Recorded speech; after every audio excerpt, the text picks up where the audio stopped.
உன் இஷ்டம். உனக்கு இந்த ஃப்ரீடம் கிடைச்சிருக்க, இவ்வளவு தூரம் நீ வந்து நிக்கிற. பெண்கள் இன்னைக்கு எத்தனை மாநிலத்தில் சுதந்திரமா நடமாட முடியுதுன்னு கேளுங்க. ஏன் எத்தனை மாநிலத்தில் படிக்க முடியுதுன்னு கேளுங்க. முதல்ல எத்தனை மாநிலத்தில் படிக்க முடியும் யோசிச்சு பாருங்க. 41% பெண்கள் தமிழ்நாட்டில் மட்டும்தான் இவ்வளவு தூரம் இருக்காங்க. அது எப்படி? அது அப்ப என்ன அர்த்தம்? அதுக்கு 6% கம்மியா இருக்கிற மக்கள் தொகையில பெண்கள் 41%, இந்திய அளவுல வேலை பண்ற பெண்கள் 41% வேலை நம்பாளுங்களா இருந்தா, அப்ப மீதெல்லாம் என்ன ஆச்சுன்னு கேட்க வேணாம் நீ.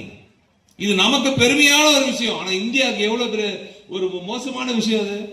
இந்திய அளவில் எத்தனை பெண்கள் வேலைக்கு போலன்னு யோசி.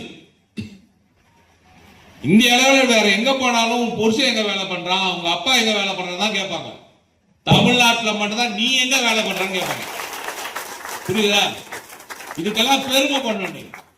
நீ பெருமைப்படுற நேரத்துல இந்த பெருமை எப்படி வந்துச்சுன்னு சிந்தி போதும். அதுக்கப்புறம் நேரம் நீ திமுக தவிர வேற எதையும் பார்க்க மாட்டோம்.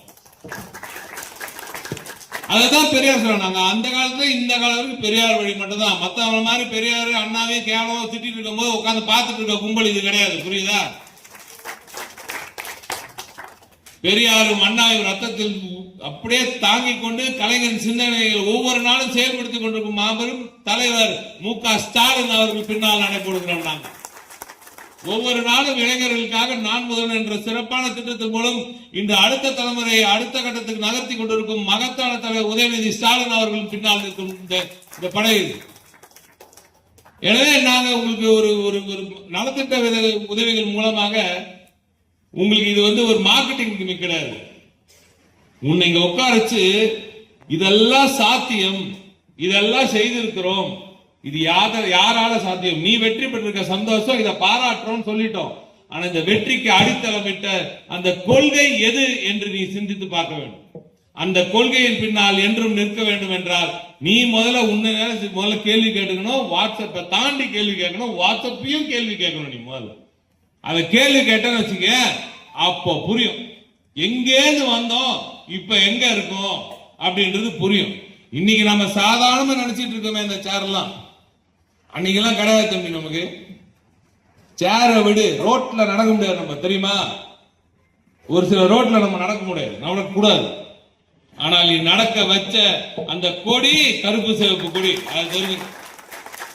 அதனாலதான் எங்களுக்கெல்லாம் திமுக காரன்னா ஒரு தனி திமிரு இருக்கு. ஏன்னா நாங்க மட்டும்தான் இந்த இனத்தை வளர்த்தெடுத்த ஒரே இயக்கம் திராவிட முன்னேற்ற கழகம் என்ற இந்த இயக்கம். அந்த திமிரு திமுக காரன் தவிர வேற எவனுக்கு வராது. ஏன்னா அந்த கெட்டு, அந்த தெம்பு, திராணி எல்லாம் இந்த திமுக காரன் மட்டும்தான் இருக்கு. அப்படிப்பட்ட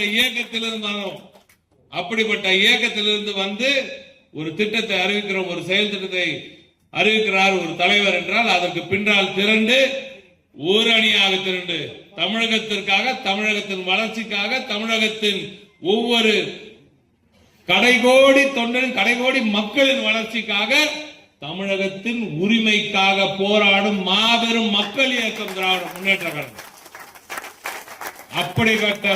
அப்படிப்பட்ட அமைப்புல உறுப்பினராக இருக்கிறதே மிகப்பெரிய ஒரு பெரிய பேரு. அதுல ஒரு அற்புதமான மாவட்ட கழக செயலாளராக எனது அருமை அண்ணன் இன்று இந்த அற்புதமான தொகுதியில் ஒரு மக்கள் பிரதிநிதியாக ஒரு திமுக காரர் இருக்கான்றனால்தான் இவ்வளவு வளர்ச்சி இந்த நாட்டில் வருது.